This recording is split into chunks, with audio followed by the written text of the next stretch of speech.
Hi Days fans, it's Thursday, September 8th, and it's just me today, so I'm going to do like a real quick one because I know it's not quite as exciting when it's just one of us.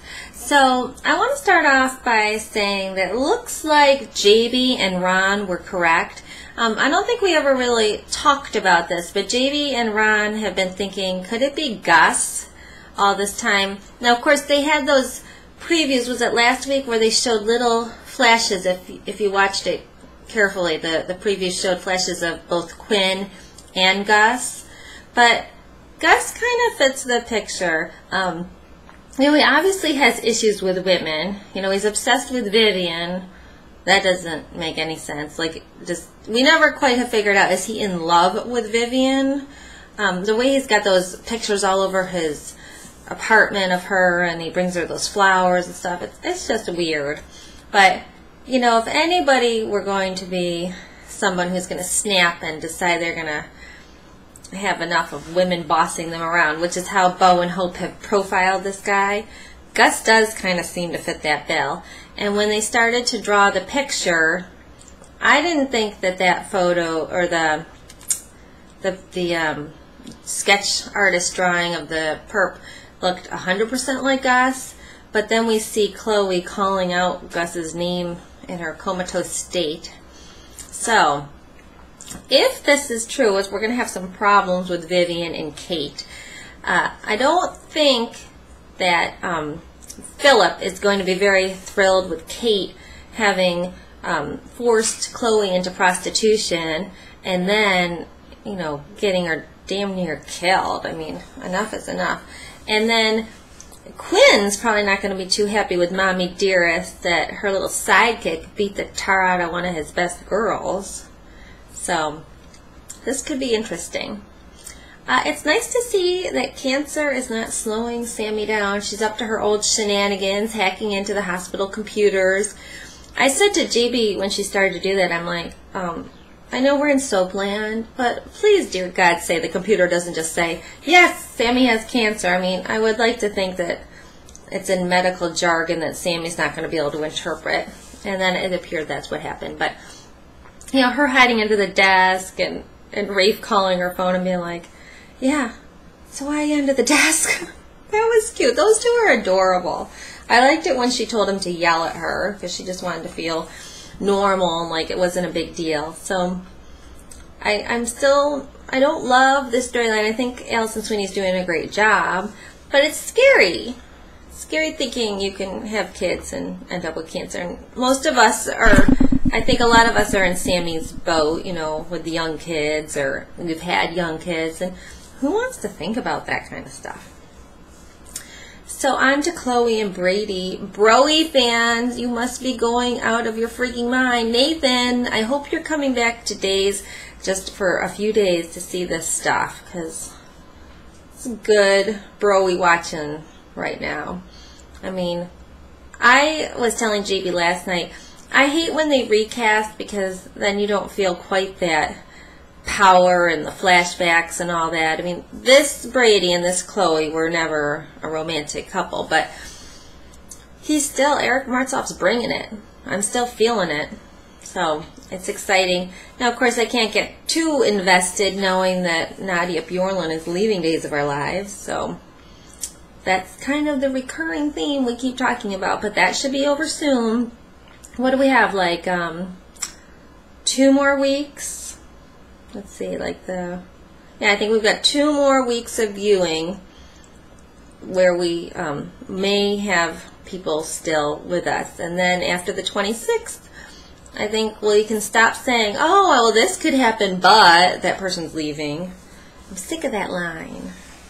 Speaking of which, Melanie going on this road trip scares the frigging crap out of me. You guys know that we are huge Molly Burnett fans. And it's a little scary because Dario is leaving the show and Carly is leaving the show. As far as I know, Nicholas is only a short stint on the show. And I'm hoping that Melanie is going to be diving into that crowd with the internet business and join up with all them. But I don't like the thought of her going on a road trip. How long is this road trip going to take? Don't be taking our Molly away from us.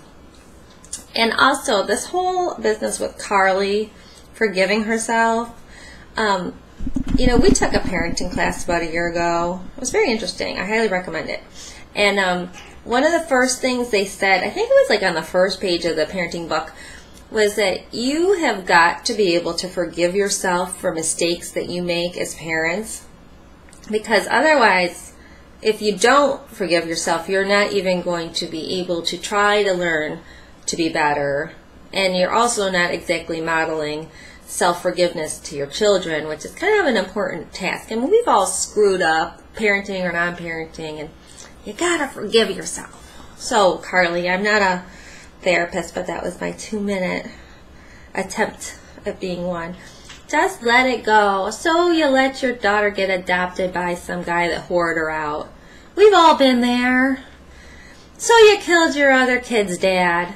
Stuff happens.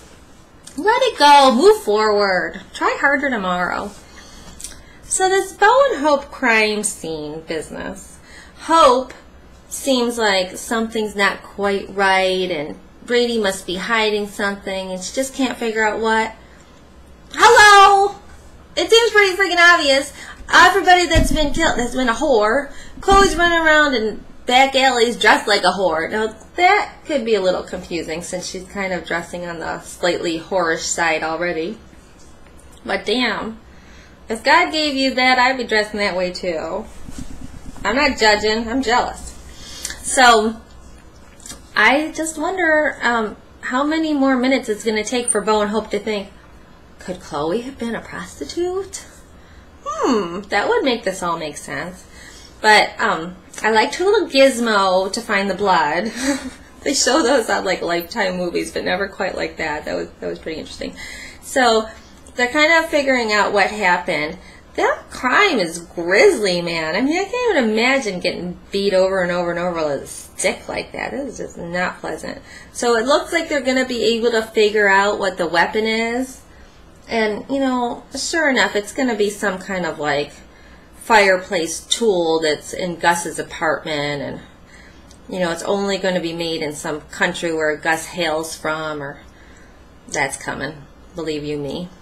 So Brady, I know that you are trying to keep everybody from knowing what Chloe did, but I think that Chloe, when she wakes up, is going to say, no, I just want this man caught so he doesn't hurt anybody else.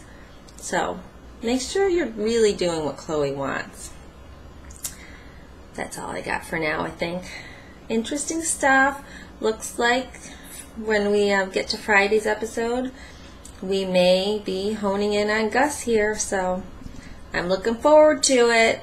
And also, we are going to be making a couple little improvements to the blog. So if you are part of a fan group, like the Dan Lowies or the E-Jammies or the Carbos or the Bopes, and you want to write any posts on a regular basis about your couple that you're fond of, then send me an email. I think it's DaysTalk@gmail.com. That's it, DaysTalk@gmail.com. Send me an email, let me know. And I hope you guys all have a great day. Talk to you later. The couple that watches Days Together stays together even when we're not together. Bye-bye.